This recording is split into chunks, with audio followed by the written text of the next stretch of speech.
Hello, friends. We're back for a Storytime Sunday, day 110 of a challenge, and tonight it's about 10:30 here. And tonight I'd like to share with you a story on the power of perspective. And I thought about that topic and really just what stories I can share because there's just so many things I could really share on. That once I got a different perspective, it really changed everything.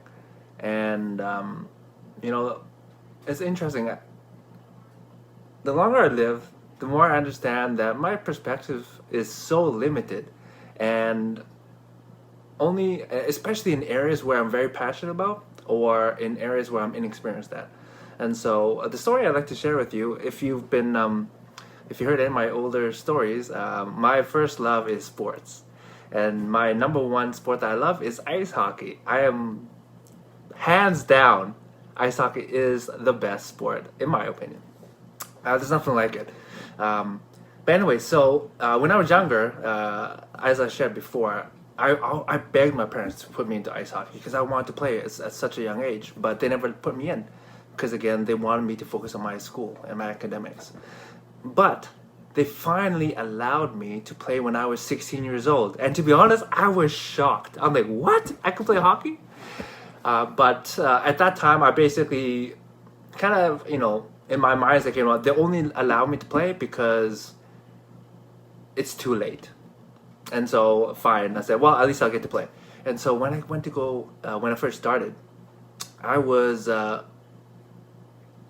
little scared because I didn't know if I could ice skate. I didn't know if I could stand on my feet because the last time I finally got to play at the age of 16, and the last time I ice skated was like I was 8 or 9. So, and when I did, my legs were like, I just did not have any balance, and so, but it didn't matter. I was just so excited to get on the ice and to actually play ice hockey. So the first time I got on the ice, I was just hoping, praying that I didn't fall flat on my face, and so I got on the ice, and luckily I was able to skate around. However, I didn't know how to stop. And so, I kid you not, the first few times I stopped, I either went straight into the board, kaboom, or I spontaneously fell because I didn't know how to stop. And obviously, I eventually learned how to stop. But I remember halfway through that season, this was the first time I ever played in a league. Halfway through the first season, I had maybe 4 or 5 points, and I was playing forward on the wing. Less responsibility. Again, I was still learning how to stop and skate better, and I worked hard at it. Every week I would go at least twice a week to go practice skating and to practice stopping. And I took my brother Thompson with me, and so I really do actually treasure those times because I really wanted to be a good player. And at the time, I thought that I was doing what I was supposed to do. If you follow hockey, I'm supposed to cover the point man as the winger, and so I would just kind of do that. And then one game, my brothers, my uncle, and my cousin, they would come and they wanted to watch me play. I'm like, yeah, come on out, right? And they said that they would film me. I'm like, cool. And at the end of the game, they said, hey, you know what? You weren't doing anything out there. I said, what are you talking about? You were just skating from like here to here in like a 1 meter, and that's it. Every time you got the puck, you gave it to another team member. You didn't do anything. And I was trying to be defensive. I was like, what are you talking about? That's what I'm supposed to do as a winger. And I thought that my perspective was right. And then luckily they filmed it, and they said, well, just watch the video when you get home. I'm like, okay, fine. So I went home, I watched the video. I was like, what the heck? They were right. Wow. But because of that perspective, I'm so grateful. Because from that day forward, I no longer just gave the puck away as soon as I got it or to a team member. I actually started to skate with the puck. I started to do things. I started to just try, right? And what was the beautiful thing about that is that shifted everything for me. Because like I said before, up until that point, I only got maybe 4 or 5 points through that whole half of a season.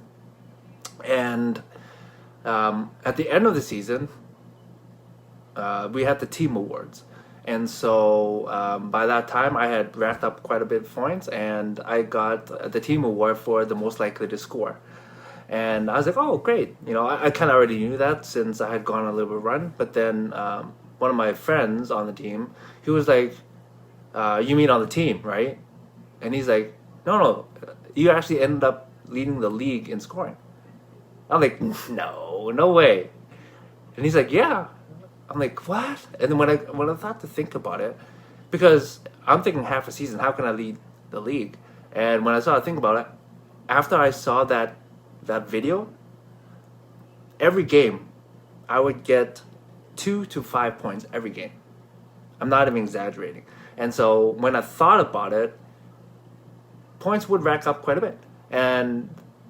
But the one thing that still kind of bugs me a little bit is I never got a hat trick.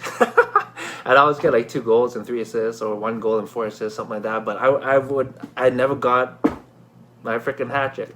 But it's all good. And a hat trick means 3 goals in a game, for those who aren't familiar with hockey.